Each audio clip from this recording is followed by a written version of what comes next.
Tezpur lychee ఫ్రూట్కి GI tag వచ్చింది. GI అంటే భౌగోళిక సూచి, జాగ్రఫికల్ ఇండికేషన్ అని అర్థం. మేధో సంపత్తి హక్కులు ఐపీఆర్ రైట్స్లో రకరకాలు ఉంటాయి. Patents, trade marks, industrial designs, geographical indications, copy rights అని.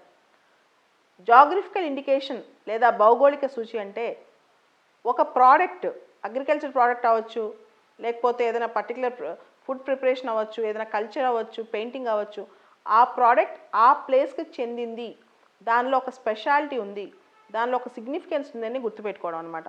ఉదాహరణకి కంచిపట్టు చీర, కొండపల్లి బొమ్మలు, నిర్మల్ పెయింటింగ్స్, వెంకటగిరి చీరలు, మధురై మల్లెపూలు, ఇలాంటివి ఆ ప్లేస్కి ఒక సిగ్నిఫికెన్స్ ఉంటుంది, ఆ ప్రోడక్ట్కి ఒక సిగ్నిఫికెన్స్ ఉంటుంది అనమాట.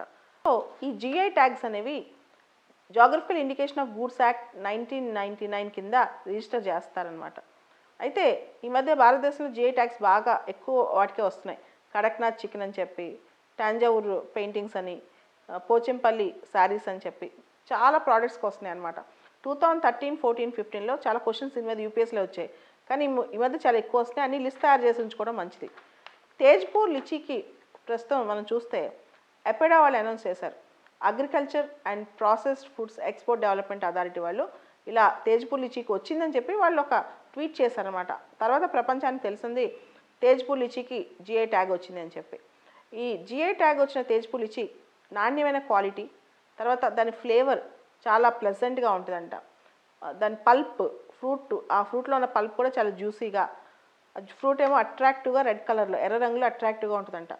తేజ్పూర్ లిచీ అనేది ఒక sub tropical evergreen fruit. Assam రాష్ట్రంలో ఎక్కువ పండుతుంది, తేజ్పూర్ అస్సాంలో. సబ్ ట్రాపికల్ ఎవర్గ్రీన్ ఫ్రూట్ అనమాట. దానిలో విటమిన్స్ ఎక్కువ ఉంటాయంట, తర్వాత ప్రోటీన్స్, ఫ్యాట్స్, పెక్టిన్, మినరల్స్ కూడా ఉంటాయంట, కాల్షియం, ఫాస్ఫరస్, ఐరన్, ఇవన్నీ.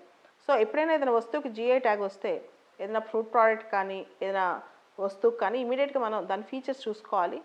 జిఐ ట్యాగ్ ఎప్పుడు వచ్చింది, ఎలా వచ్చింది, దానిలో ఉన్న యూనిక్నెస్ ఏంటో, విశిష్టత ఏంటో చూసుకోవాలన్నమాట. సో జిఐ ట్యాగ్స్ గురించి తెలుసుకోవడం మంచిది.